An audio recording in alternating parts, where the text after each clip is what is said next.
Exercise 6.1, third question. If 2 cos theta equal to root 3, then find all the trigonometric ratios of angle theta.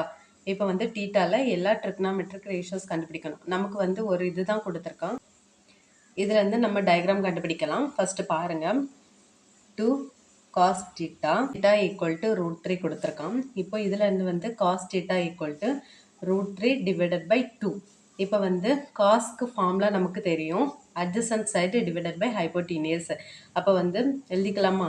adjacent side divided by hypotenuse.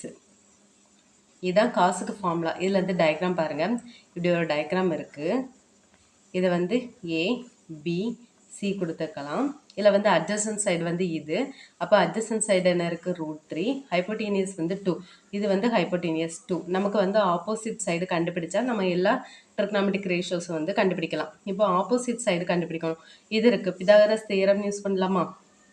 இப்போ AB square equal to root of இந்த வந்து கண்டுபிடிக்கணும்னா இதுல இருந்து இதை minus பண்ண வந்து இந்த ஆங்கிள் கிடைக்கும்.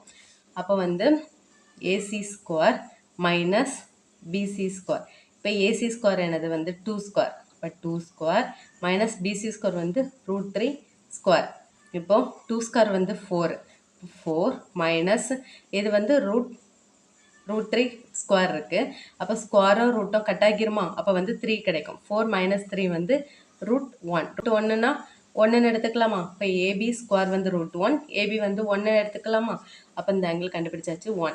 நெக்ஸ்ட் நம்ம ரேஷியோஸ் கண்டுபிடிக்கலாம். இப்போ வந்து sin theta ஃபார்முலா நமக்கு தெரியும்.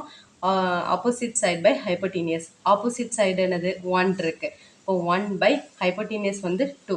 உங்களுக்கு தெரிஞ்சுன்னா டைரெக்டாக எழுதிக்கோங்க. தெரியலனா ஃபார்முலா போட்டு எழுதிக்கோங்க. ஃபார்முலானா opposite side divided by hypotenuse அந்த மாதிரி எழுதிக்கலாம். எல்லாம் இந்த மாதிரி எழுதிக்கலாம். நெக்ஸ்ட்டு காஸ் தீட்டா நமக்கு ஃபார்முலா தெரியும்.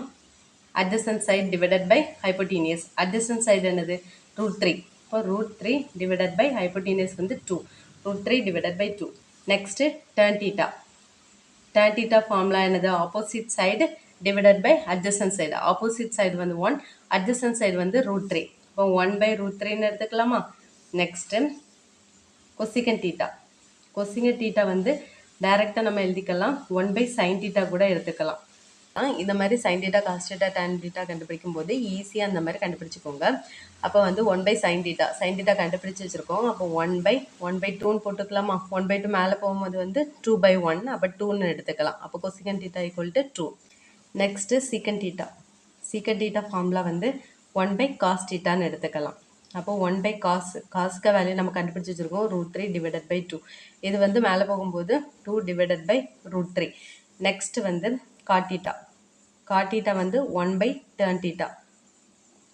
1 by tan theta வந்து 1 by tan theta வந்து 1 by root 3ன்னு எடுத்திருக்கோம். அப்போ மேலே போகும்போது root 3 divided by 1ன்னு வரும். அது வந்து root 3ன்னு எடுத்துக்கலாம். அவ்வளோதான் ஆன்சர். சிம்பிளாக இப்படியும் கண்டுபிடிக்கலாம். அப்படி இல்லைனா நீங்கள் ஃபார்முலா வந்து போட்டுக்கலாம். cosecant thetaனா இது hypotenuse divided by opposite side.